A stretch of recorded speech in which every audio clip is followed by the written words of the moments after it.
Welcome friends, मैं शरद एक बार फिर आप सभी का स्वागत करता हूं आपके अपने YouTube channel all in one by Sharad Babu पर।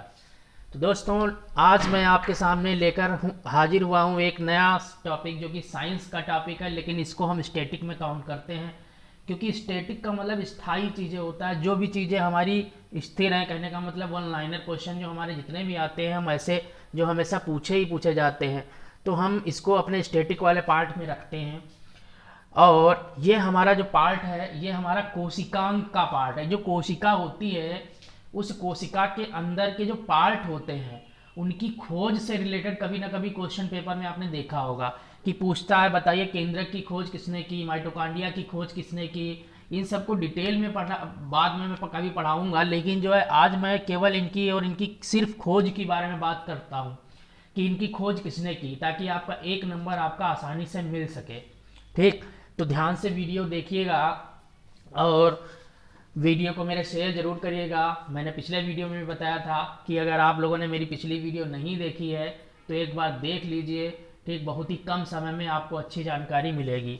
तो चलिए बिना देरी के स्टार्ट करते हैं, क्योंकि समय बहुत कीमती है, आपका भी और हमारा भी, इसलिए स्टार्ट करते हैं। चलिए देखते हैं। मैंने यहाँ पर ये जितने भी अंग लिखे हैं ये सारे के सारे कोशिका के पार्ट होते हैं। जब आप कोशिका को पढ़ेंगे तो आपको समझ में आएगा कि ये सारे के सारे जो दिए हुए पार्ट हैं सारे कोशिका के पार्ट हैं। ठीक, तो उसी के रिगार्डिंग हम आपको बता रहे हैं। चलिए देखिएगा।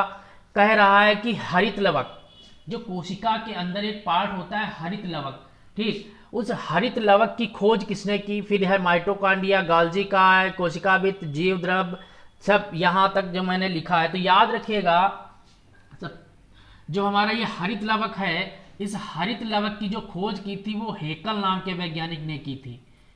हेकल नाम के वैज्ञानिक ने इस हरित लवक की खोज की थी। ठीक, समझ में आई बात? किसने की थी? तो हेकल ने की थी। फिर उसके बाद में बात करता है माइटोकॉन्ड्रिया, जिसे कोशिका का ऊर्जा घर भी कहते हैं।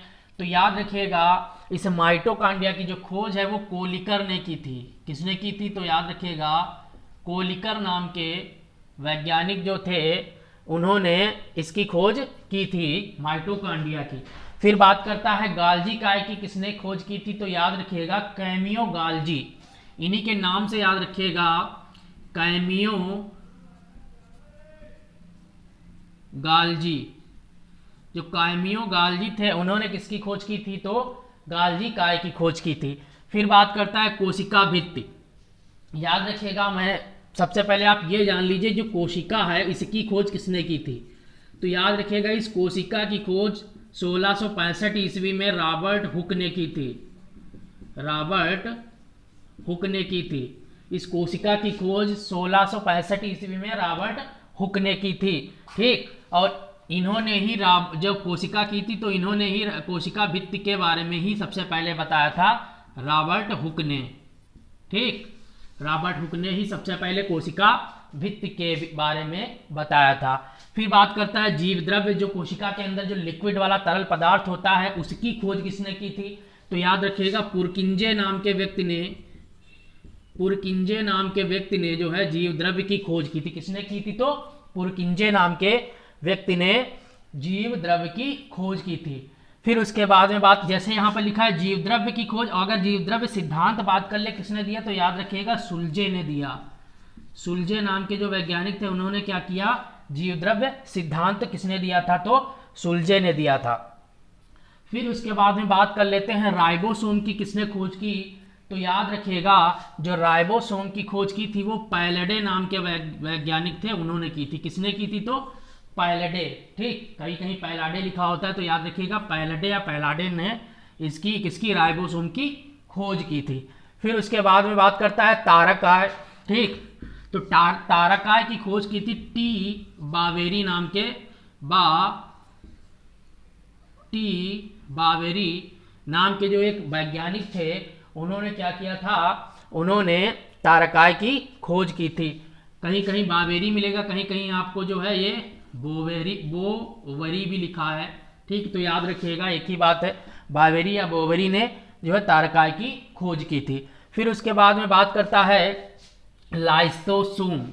लाइसोसोम, ठीक, प्रोटीन का संश्लेषण राइबोसोम करता है। लाइसोसोम जो है, ठीक, लाइसोसोम की जो खोज की थी वो की थी तुम्हारी डी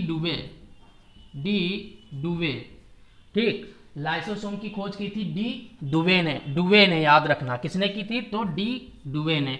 केंद्रक की खोज किसने की थी तो रॉबर्ट ब्राउन ने, किसने की थी रॉबर्ट ब्राउन ने। फिर उसके बाद में बात करता है, ठीक, केंद्रिका की खोज किसने की तो याद रखना फोंटाना, एक नाम याद रखना क्या, फोंटाना, केंद्रिका की खोज फोंटाना, रॉबर्ट ब्राउन केंद्रक, डी डुवे लाइसोसोम, ठीक। फिर उसके बाद में गुणसूत्र की बात करता है तो याद रखिएगा गुणसूत्र की खोज की थी वाल्डेयर ने, किसने, वाल्डेयर, गुणसूत्र की खोज की थी वाल्डेयर ने, ठीक। फिर उसके बाद में बात करता है हमारी कोशिका झिल्ली की। कोशिका झिल्ली जो सिद्धांत दिया था, कोशिका झिल्ली के बारे में जो बताया था वो सिंगर और जो बताया था हमारा वो दो वैज्ञानिक थे, सिंगर व निकोलसन, ठीक। इन लोगों ने सबसे पहले कोशिका झिल्ली के बारे में बताया था। फिर उसके बाद में बात कर लेते हैं डीएनए मॉडल किसने दिया, तो ये सबसे ज्यादा पूछा जाता है, तो याद रखिएगा वाटसन और क्रिक, वाटसन व क्रिक ने डीएनए मॉडल सबसे पहले प्रस्तुत किया, ठीक। जीवद्रव्य मैं बता चुका हूँ सुलझे, एक बार फिर से रिकॉल कर लेते हैं।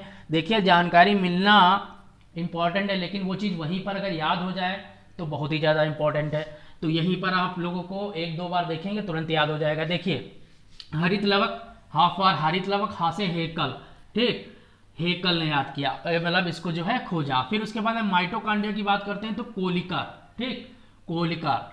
फिर गाल्जी का है कैमियो गाल्जी। कोशिका वित्ती, जिन्होंने कोशिका की खोज की 1665 में रॉबर्ट हुक ने।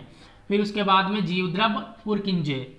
फिर जीवद्रव्य अगर सिद्धांत की बात करें तो सुलझे। राइबोसोम पैलाडे, तारका टी बोवरी, लाइसोसोम डी डुवे, केंद्रक की रॉबर्ट ब्राउन, कोशिका की रॉबर्ट हुक ने और केंद्रक की जो है रॉबर्ट ब्राउन ने और केंद्रिका की फोंटाना ने।